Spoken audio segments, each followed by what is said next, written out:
अगर आप भी चाहते हैं कि आपन म्यूजिक के वीडियो सबसे पहले आप तक पहुंचे, तो लाल बटन को दबाकर चैनल को सब्सक्राइब जरूर कर ले और साथ में बेल आइकन को दबाना ना भूलें। प्रेम से बोली सरस्वती मैया की।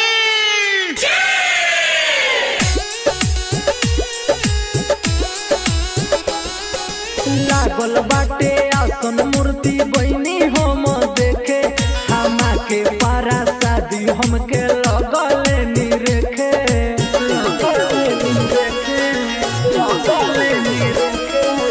लागल बाटे आसन मूर्ति बनी हम देखे, हमा के पारा शादी हमके लगल निरेखे। हम तो चले आईनी कॉपी कलम चढ़ाई के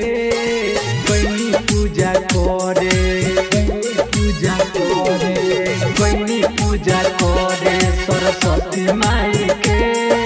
नैना लड़ गइल सखी के भाई से, गइनी पूजा करे सरस्वती माई के। नैना लड़ गइल सखी के भाई से।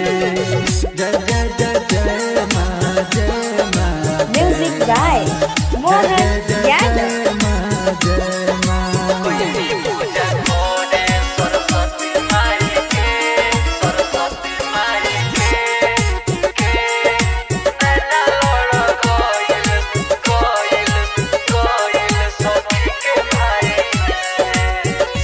सबे बोले जाए गारा उतर रहे अलगे खहारा, ताके हमरी ओरिया मारत रहे ई सहारा। सबे बोले जाए गारा उतर रहे अलगे खहारा, ताके हमरी ओरिया मारत रहे ई सारा। दिलवा ले गइल मोर उड़ाई के,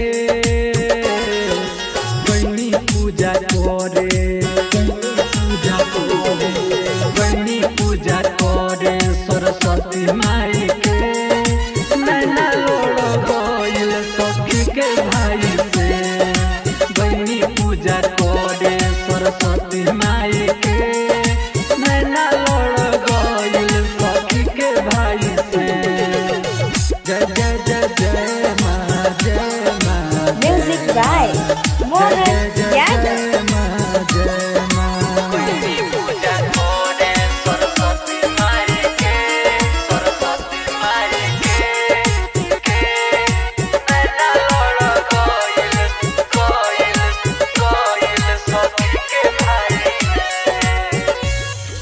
रूपे सरसिला सेल्फी खींचले हो शॉट के, मन मोह लिहले सखी चुपके से हंस के।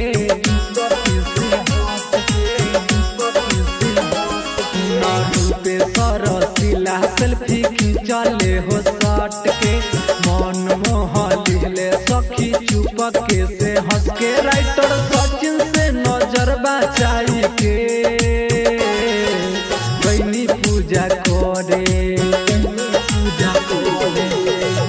पूजा करे सरस्वती माई के। नैना लड़ गइल सखी के भाई से, गइनी पूजा करे सरस्वती माई के। नैना लड़ गइल सखी के भाई से। Nandini recording studio, Bajrang Chowk, Basantpur.